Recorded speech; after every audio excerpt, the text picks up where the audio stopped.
Pranic healing, inner peace, better relationships, spiritual connection, health, balance, harmony, joy, love. Welcome to the podcast of how Pranic Healing changed my life.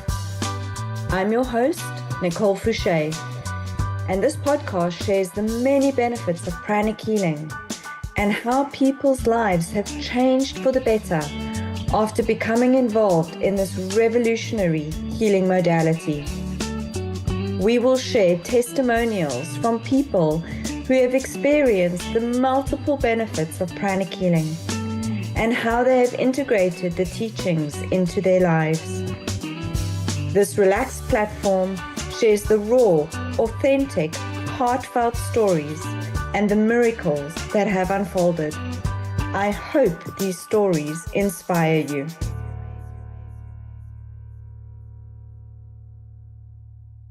So welcome to the podcast, How Pranic Healing Can Change Your Life. And I'm so honored to be with Jeffrey Noble and the Noble Touch. Jeffrey and I go back a number of years, and he's inspired me in so many different ways. And as you're going to learn about later, he's just undertaken the most incredible project that just tugged at every heartstring that I had. And I can't wait for him to share his story with all of you. So welcome, Jeffrey. Thank you for joining me today. Thank you for inviting me, Nicole. Namaste. Feeling very Namaste. mutual. Thank I've you. been watching you for a long time also. So I'm admiring your center. We've been connected and not connecting like for so long. So I'm glad Right. we got it all I'm glad together. it finally came together, right? And it's just the beginning, so. Absolutely. So tell me, one thing I don't know about you is how did you get into pranic healing? Like, where did your story start? What was your motivation and what were you looking for with pranic healing? I really wasn't looking for pranic healing, to tell you the truth. I think pranic healing found me. I was doing other modalities, and one of my students from another modality happened to give me a card telling me about pranic healing. I said, well, what is it? And she said, well, it's healing, you use your hands, you do like this, and you do this. I'm like, I don't need any of that stuff. At the time, I was studying neuro-linguistic programming, and that was my heart. So then I threw the card away. I put it away somewhere. And 2 years later, the person's card popped up again. I'm like, this is interesting. I hadn't seen this card in 2 years, and now it shows up again. So then he was doing an actual training, introductory course down in Manhattan. So I decided to go down that night to check it out. And I saw what he was doing, but I wasn't really impressed. I'm like, yeah.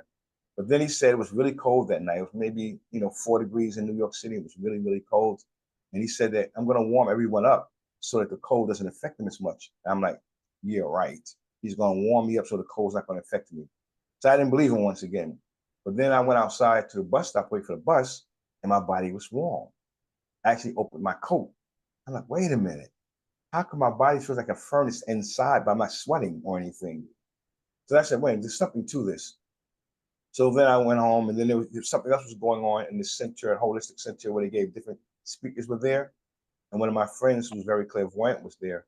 And I said, I came down to see this person, this woman, I forgot her name now. I think it was Star Fuentes or somebody.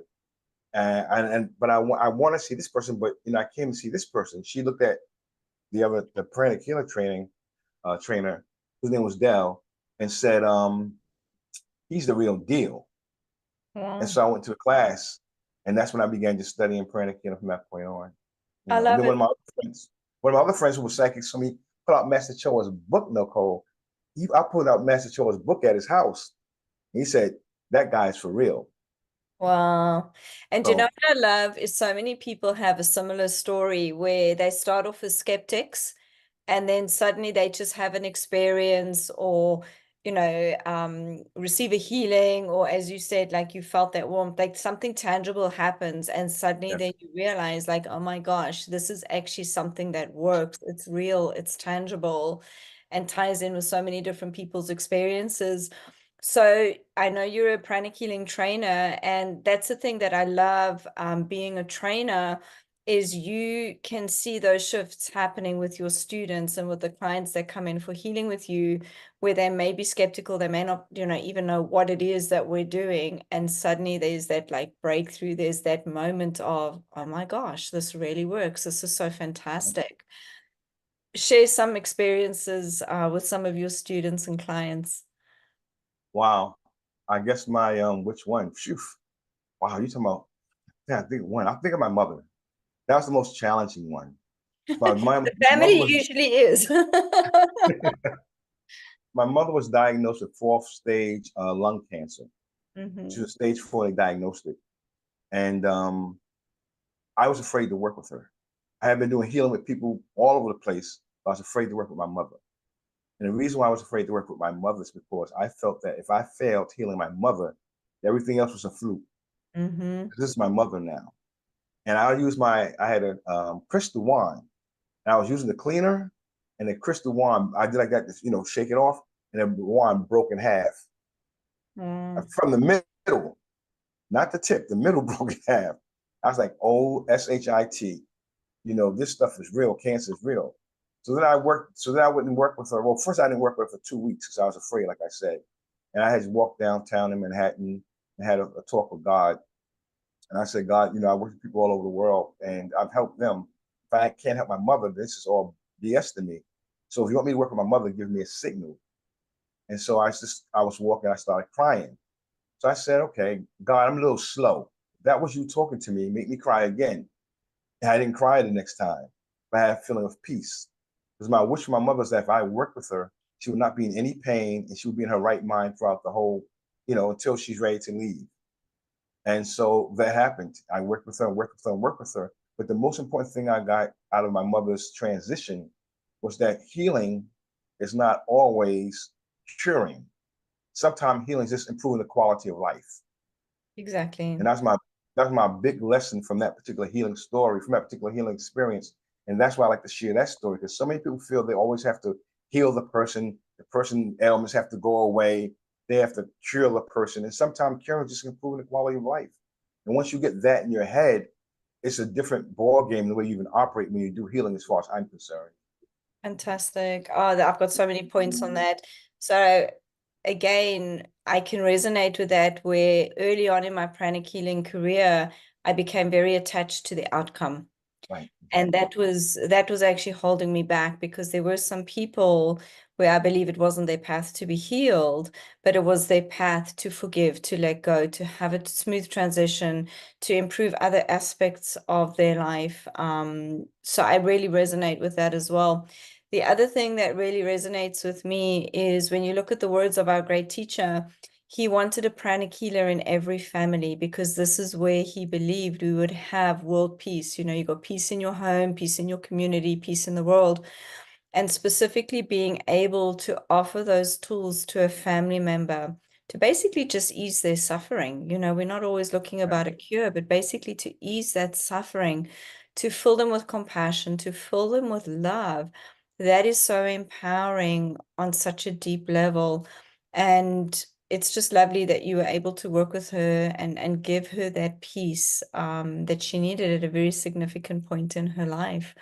So moving on from that, we're going to switch gear a little bit, and I'd love you to share this massive project that you did. I believe it was many months of planning and organizing. Do you want to share what inspired you to take on such a mammoth project and just dive into exactly what you did and what unfolded? I guess you're talking about the trip to Senegal. Yeah. Okay. Um, I've been talking about going to Senegal for a while. I went there maybe 10 years ago. I went to the Pranic Healing Center. There wasn't much activity there when I went there 10 years ago. And so I decided that, we always talk about cleaning up your past and we talk about generational healing. Well, we're better to go to generational healing for people of African descent, go back to Africa to do it. So I had planned this whole thing out. I invited all the healers to come. There were 17 of us that came. There was no scholarship. Everyone paid their own way there. Everybody paid over $3,000, close to $3,000 each, cost all of us to go there together. And in the preparation, you didn't see all the video, but I actually, the week before we left, or even it was the day before we left, I washed everyone's feet. Wow. I washed and anointed everyone's feet that was going. We went to have dinner at a Senegalese restaurant. This is not just our psychological preparation.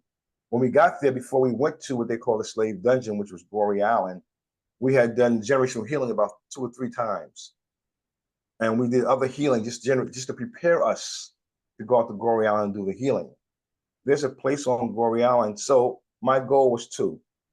Number 1, help heal the ancestors and release them from the trauma that they may have experienced during the Middle Passage. And number 2, help promote the Senegalese Pranic Healing Center, because they weren't very active and they have never done anything in the public. They were always doing it because people would, you know how people think about pranic healing, it's kind of strange and everything else. So they were never out in the public. So I was introduced to the guy out there by Dr. P. And then some other people also. So I kept asking people, who's the new person in Senegal? And so we had 2 or 3 people who told them that we were coming, we wanted to meet him and everything else. So the goal was to, like I said, number 1 was to release the traumatic energies that's still associated to the Middle Passage, which was So can slavery I experience. interrupt you there? So was that something that you were experiencing within yourself? Was that something you were experiencing in the community? Like, what got you there? I think that everyone who's related to that experience may be experiencing it to some extent. That there's still trauma locked into our energy bodies somewhere. And so to release it, you have, to me, you can do it from here, but to me, it's more powerful to do it from there. So that's why we went back to Africa to do it. We went to this place called the Door of No Return. That's And the tell video. me about that. Tell me about that. The Door of No Return is where they shipped off the slaves to go to the Americas or wherever they were going to become slaves and work for someone else the rest of their life. And so they were not ever expected to return back to Africa again. And that's why they call it the Door of No Return. Because once they left that dock, I just got chills. So the visual that came to me was these people going through that door of no return. And I'm almost wondering, onto ships. Were you part of the crew that came in the doors the other way, returning back? Like, did that kind of close that cycle down? Well, our whole goal was to close that cycle down. And to say, so when with ceremonial source, we went to the door, we turned first, we looked out into the ocean, and we turned around and we started coming back saying we're back. And so you saw all the healers coming down, you know, down the line per se, with other healers touching them and praying for them and energizing them as they were coming, as they were saying, we're back. We've come back now. You know, we've come back to save you. We've come back to release you. So we were doing all that type of prayer and all that type of work as we were coming back from the door of no return. And that's, I think that's what you saw. Are they going to rename that? I kind of feel like and they're not going to rename it. You have returned, right? They're not going to rename it. I should have sent you the videos before, because everyone, Master's presence was so strong there, and the angels, the spiritual guides, the invisible helpers were so strong there that everyone that was there, it's a tourist attraction now. Wow. All the tourists that was there, you see them standing outside. When we come outside from inside the door of the slave dungeons, when you see us coming back outside, see all the people lined up waiting to go in because they saw what we were doing and no one came in. It was a sacred space. Wow. There may have been 3 people in. There might have been about 75 people outside waiting to come in, and 3 people inside that were from Senegal. Wow. And tell me, like, what did you experience when you were in there? Like, just because I can feel it energetically as you're speaking. Just share, like, what you felt. What were the emotions? What were the feelings? Like, what got stirred up for people? I'd love just an insight into that. You heard the babies crying. You felt, I went to the place where they put people for punishment, like the bad slaves per se, put them into this little dungeon for punishment. I went in there and I felt very congested. I felt very restricted. I felt very contaminated. I felt very dirty in that space because you couldn't stand up straight in the space. That's how short it was. It was no more than about 4 feet deep and maybe 3 feet high. But they would put 10 people in there at one time. And you can't move. And the same thing in the dungeons that we went into, there you can still feel this, you can smell the stench to some extent, but you can feel the energy that was in there. You know, we played Om in there actually. And we did clapping while we were in there. Placed and cleared that space as well. Yeah. Wow. Yeah. There were people who got caught up with the energy, and some we had to take outside to bring them back. because they really felt the energy. They felt they were being written, or written is the word, the right word, or that spirit attached to them. Wow. Someone were like, they were shaking uncontrollably. We had to take them out. There was some just started crying really, really hard. There was one that got really, really angry, and she would just scream at the top of her lungs. And we just stand there, let her go through it. And I just put my hand on her back or whatever when it was time to do that. But everyone was touched by it. You know Leslie, of course. Yeah. Some other people that were there were some of the dancers. They started dancing around the place to change the energy and everything else. So it's just a lot of things we did to clear the energy from us chanting Om, from them dancing, from us clapping, from us energizing the space. We did what's called the libations, where you take the waters and you kind of pour the water out for the people that are no longer with you to honor them. So we did a big libation. We put our hands in the water, the libations, and we did what's called, the Hawaiian prayer. I'm sorry, please. So we did that as a group in there, asking the ancestors to forgive us. And, so we just did a lot of healing work in there. And the feelings were like from crying to being elated to screaming to like, people doing like this, like really, really angry. Just a lot of different emotions went on in there. A lot of different emotions unlocked. We had these. Sorry to interrupt. At the end of this whole process, because I mean that's really you've done some. I can feel some really, really deep processes and releasing.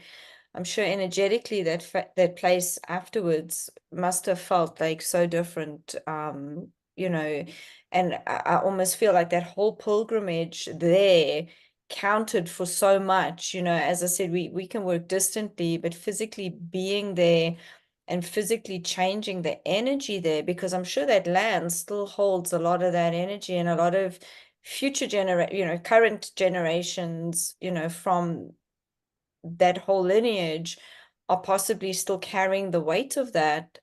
I'm sure that must have been released on a very deep level. A lot of that was released. Even the guy that's in charge of, his name was Vish, in charge of Senegal Pranic Healing Center, Senegalese Pranic Healing Center.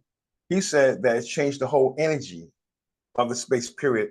It changed the energy of the Pranic Healing Center. It changed the energy and that a lot of seeds were uprooted that were planted in Senegal for so long, and that our presence there helped break all that up. So now it's more free energy there. It's more, we worked with 200 people while we were there. Wow. We worked with 200 people while we were there also, from maybe 9 years old to about 85 years old. And we did that all together. It was myself, the healers, of course, and I think 3 healers from the Pranic Healing Center in Senegal, because most of them were working during the day, so they couldn't come when we did the healing. And we did it outside, which had never been done before in Senegal. They had never worked with 200 people before. They only worked with 65, and that was inside. So, he gave us a nice testimony about how the work that was done there to spread Master Choa's work was really powerful for them as a center. And as they grow, they will always remember that Master Choa's work, the fact that we came there and did Master Choa's work there, has opened up all the possibilities for West Africa and that part of West Africa in doing stuff. Amazing. Now, the thing I didn't tell you, I didn't show you the video of, is that I was walking down by myself, down to one of the docks. And it felt like something was grabbing my legs. My legs was quivering on the inside. And I was really afraid because it was like something was inside my legs grabbing me. So if you watch the video, you see me slow down and walk very, tentatively, because I was kind of like not sure what was going on. Then I realized it's the energy of the ancestors still trying to pull me in or get my attention, whatever it was. So I started doing energizing the water and praying, invoking for Master Choa and praying and cleaning the water up, trying to get the energy. Because a lot of ancestors jumped overboard because they didn't want to be slaves. So a lot of them never even left. They jumped overboard. A lot of them died before they got on the ship. They was thrown overboard. So there's a lot of stuff that went on then. And I kind of felt that energy. So I energized the water. I asked Master Choa to help, spiritual guides, visible helpers, all the invocation that I can do. And then when I turned around and walked away, and now I did not notice this, Nicole. We were sitting at dinner that night, and I showed we showed the video to some of my students who were clairvoyant. They said that they saw, and I say they said, because once again, I didn't see it, that they could see the ancestors coming out the water, like they were heads bobbling coming out the water. And then if you look at the sky was clear. All of a sudden you saw white streaks in the sky. Wow. Don't Wow. ask me what it represented. I don't know. But if I show you the video, which I can very easily, you'll see the water change. A certain part of the water changes, and the way the water is, it's like something's in the water moving. That's what it looks like. And just one part of the water, and then you look up in the sky, same sky, you see white streaks going in the sky. And the clairvoyants in my audience in my group said that that was the ancestors that were buried rising up right into the sky. So it Wow. was a very powerful experience. A lot of people, now that it's over with, they feel like they are closer to their ancestors. They feel like they have a troop or army behind them. They said a posse behind them. They feel like they have a greater contact with their ancestors, and that they feel like they're not alone. Wow. Amazing. Amazing. I mean, just so many aha moments in what you've shared, and I can just feel the sincerity and the deep healing that's happened, as a result of this process that you've done. And I think the beautiful thing is, again, when we look at pranic healing, it's applicable to so many different things. You know what I mean? It's not just somebody coming in for healing or doing a meditation or doing a workshop. It's how it pervades into different areas of life on so many different levels, and you've taken it just from healing a person or healing a community to possibly even healing a nation and healing so many generations from a really, really awful trauma that happened. And that's just what's so lovely, is that this work can be profound in so many different ways. And being a leader in New York with the work that you're doing and being able to guide this group there and really do some deep ancestral healing, I mean, that is profound on so many different levels. I'd like you to share now, because I'm sure there's going to be a lot of people saying, hey, I want to be a part of this. I feel like I've still got some baggage from the past or stuff that I need cleared. How is it best for people to connect with you, Jeffrey? And how would you tackle that? Let me put it that way. Well, before I even answer that question, I like to say that the one thing that I teach all the healers that I come in contact with um, is that in order to really do Master Choa's work, as far as I'm concerned, you have to learn to love people beyond their ability to love themselves. You have to love people beyond their ability to love themselves. That to me is one of the keys to Master Choa. Although he doesn't really say that, he embodied it. Well, the key I mean, when you look at the lineage of pranic healing, it's the lineage of love and compassion. So we Right. have to have that love and compassion. And the people that are attracted to pranic healing have that sense of love and compassion. And when you share that with your clients and your community, they feel that. And I mean, you've just embodied that on such a beautiful level with your community. Right. Thank you. For people to contact me, the best way is info@thenoblетouch.org. Info@thenobletouch.org is the best way to contact me, because when it goes there, I'm sure to get it. Because they make sure I read every email that comes in that's for me. They make sure that I read it. So if you send it to my Jeffrey Noble email, I may or may not see it. But Gotcha. info@thenoblетouch.org, I do definitely see it. Fantastic. I'll have that in the I'll have that text up for everybody who wants to connect. One message you would love to share, if you could change the life of just one person listening to this podcast and you could share a message with them. So I'll share it. I'll take 1 second. So that from this podcast, right? I met a lady who just very coincidentally was sitting in a car park in Target at Target, and on the back of somebody's car was a sign that said Pranic Healing. And she said, oh, I don't know what this is. And she Googled Pranic Healing, and my podcast came up as her first thing, which kind of surprised me because it was a brand new podcast. And in that podcast, I was talking to somebody about a particular topic. And it was literally like that person was speaking and sharing her journey. And she's like, oh my gosh, like I need to find the person that hosted this podcast. I need pranic healing. I need to be healed. So just from some random sitting in the car, something caught her eye. And literally her life has changed with pranic healing. She's been invited to the podcast as well. So if there's that one person that's struggling or needing just a sign, like you said, you were looking for a sign, what would you share with them as our parting message? I would probably share with them the fact that I believe that we're all born originals, but we live our life as copies. So I tell people all the time, you're born an original, so don't die a copy. So I would say that everyone needs to step into the divinity within themselves and start living more in the divinity than in the humanity, and realize that there's someone out there that Jeff may not be able to help, that Nicole may not be able to help, that person's been praying for you. That prayer has your name on it and your name on it alone. And then when you embrace the God in you, which Pranic Healing helps you do very easily, and you go out there with that attitude, that knowing that you are the I am, then you will change more life than you can ever imagine. I would never imagine the things I've done in my life since Pranic Healing. Oh, you gave me so many chills the whole way through. Jeffrey, thank you so much. I appreciate your time. To everybody listening to this podcast, I hope it's inspired you. Thank you so much. I really appreciate your time today. Thank you. I appreciate you inviting me on anytime.